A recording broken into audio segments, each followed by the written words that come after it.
Hi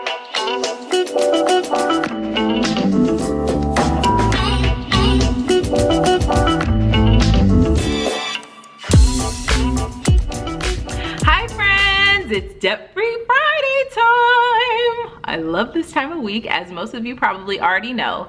And today we're going to be talking about 10 things you're spending way too much money on.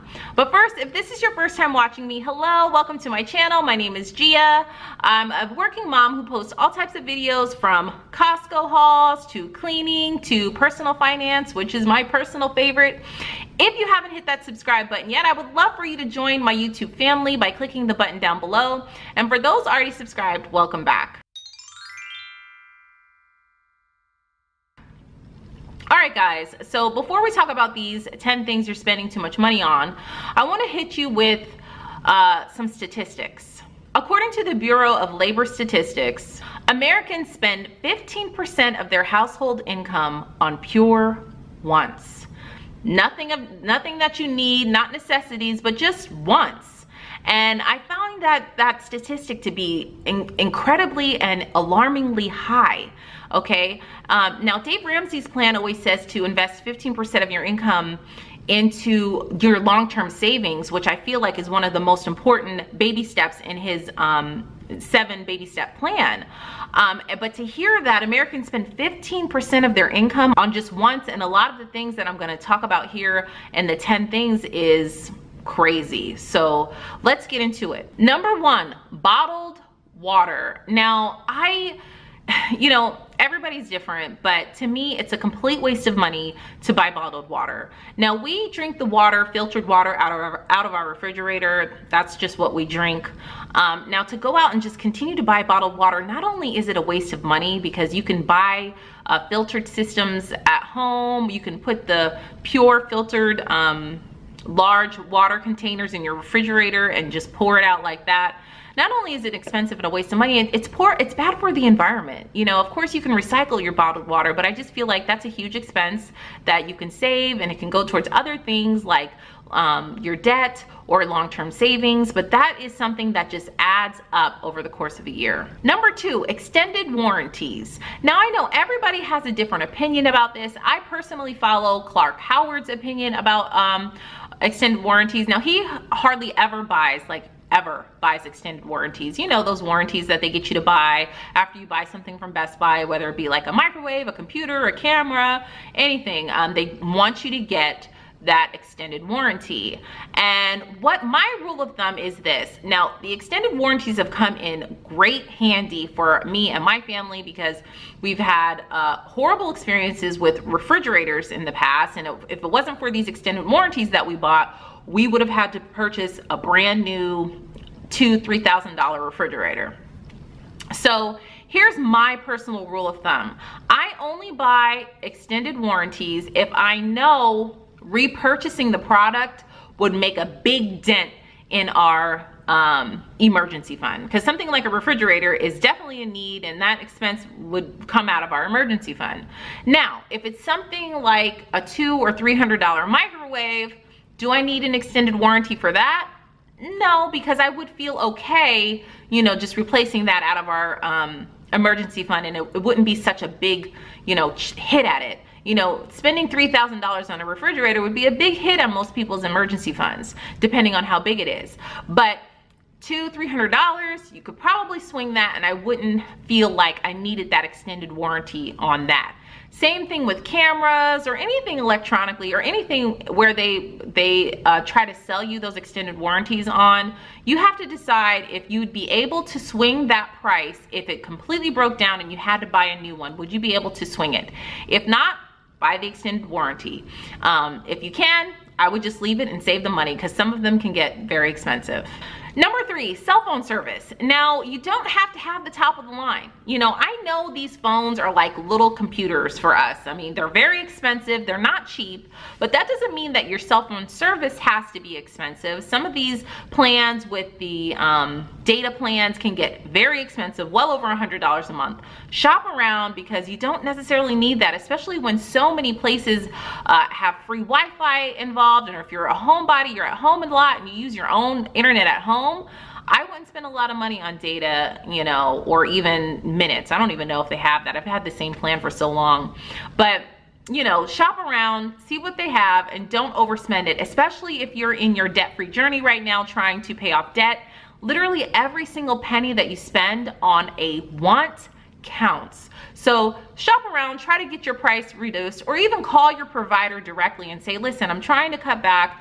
What kind of special can you give me? Because it's cheaper for a company to keep you as a customer as opposed to acquiring a new customer. Number 4, gym memberships.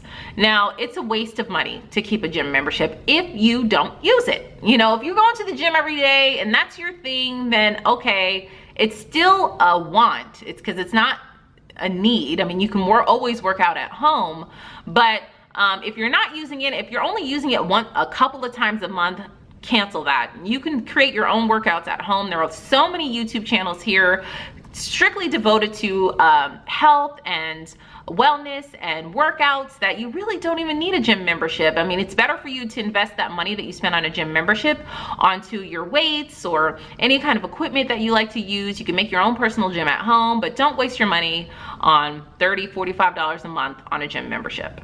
Number 5, gifts. Now, this can be expensive. On average, according to, like I said, the Bureau of Labor Statistics, the average American household spends about $1,067 on gifts each year. Now, that's expensive. That's a lot of money, you know, but it's up to you to decide. Some people are really into gift giving. That's their love language, is gift giving, but it doesn't have to always be a monetary gift. It could be your gift of time, which to me is the most valuable, or you can make a handmade gifts. Now, I'm not, you know, crafty like that, but I know a lot of you guys are out there. So if you're crafty, make a homemade gift, or give a gift of time, or, you know, just lunch or dinner. You know, it doesn't always have to be expensive, especially with young children. We don't have to, and I'm talking to myself here as well, we don't have to shower them with so many things. Showering them with just our attention, our love, and our time is good enough. So again, if you are on your journey to try to pay off debt, try to reduce that amount of gifts. Number 6, eating out. Now, on average, the average American household spends $2,600 a year eating out. Now, let that one sink in for a second. That's a lot of money. And you know what else is scary? The lowest income households spend 6.2% of their income on eating out. That's crazy. You know, so you're probably thinking, well, gee, how much money do I spend on eating out? And am I spending that large of a percentage? Now, if you haven't downloaded my free zero-based budget template down below, download it. Because the way that budget is set up, you can easily see how much you're spending each month on eating out, and you can easily calculate what percentage of your income you're using on eating out. Because if you don't track every penny, you won't realize how big that amount is. Now, for example, I'll use myself as an example because I'm talking to myself too. I went through this period where I was having a problem eating Chick-fil-A. This is a couple of months ago. I would feel like I needed to get those chicken mini biscuits for breakfast. I'd get them for breakfast. And then I'd feel like I need the waffle fries and a chicken sandwich for lunch. I'd get them for lunch. And I did that for several weeks, and it was astronomical, the amount of money that I spent at Chick-fil-A when I went back and did the reconciliation of my budget. And I just said, well, you know what, Gia, this is ridiculous. This has got to stop. And little stuff like that, like $5 here, $6 here, $8 here, that stuff adds up over a course of the year. And that $2,600 that we on average spend on eating out, that can go towards our debt. That can go towards our emergency fund. That can go towards our long-term savings instead of typically unhealthy foods to just destroy our health. So again, I'm preaching to myself too. We've got to do better. You know, that's an alarmingly large amount of money to spend on eating out. And like I said, typically foods that aren't great for our health.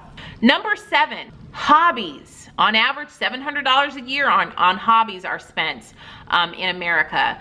And you know, some hobbies can get very, very, very expensive. Whether it be your hobby is decorating your planner with stickers, that gets really expensive. Maybe your hobby is working on cars, that gets expensive. Maybe your hobby is knitting or crafting, anything like that can get expensive. And my advice to you would be to try to monetize your hobby. Create a side hustle out of it, because if you love to do it so much, you will make the time for it. Try to monetize it in some way. Open up an Etsy store. I know it's easier said than done. Start blogging about it. Create a YouTube channel about it. If you have the interest and hobby on it, I'm sure you're not the only one who has the same interests and hobbies. So if you're spending a lot of money on your hobbies, try to monetize it in the future. Number 8, insurance. Shop around. Try to bundle your insurance packages together, meaning you have your house, your car, or life all under an umbrella policy or with the same company, because you can save yourself a lot of money by bundling them up. And make sure you shop around, because a lot of places you're overspending, or if you're, you know, a safe driver, or, you know, maybe they value your house to be too high or something like that, you definitely need to take the time to shop around so that you can save yourself upwards of hundreds of dollars a month. Number 9, ebooks. Now this is probably a controversial one, but to spend money to download a book, you know, when there are things like Amazon Prime that you can download them for free, or you can go to your local library and download them for free. But to spend like $15 or $10 to download a book, you know, is expensive, and that does add up. You know, I understand the love of books, and maybe you want to buy the book to add to your library at home. I get it. But to pay for an ebook, to me, it gets a little expensive. Try your local library, try Amazon Prime, which I know most of us probably already have, to see what we can download for free before we pay to download that one of our favorite books. And number 10 is smartphone apps. Now this is something we probably ignore. I know I tend to do this as well. You think, oh, it's only 99 cents. Let me go ahead and download it. Or let me, it's only $2.99, which is really high for an app. I try not to buy those too often.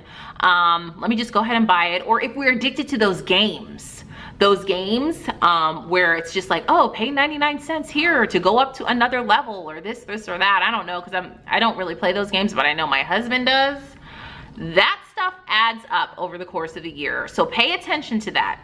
Again, if you track every penny, you'll start to see how much you're spending on these games or how much you're spending on these apps, and it gets expensive, and that money can go towards things that are better for our financial future, that will help us to get out of debt, that will help us to increase our emergency fund, or any of the other sinking funds we may have.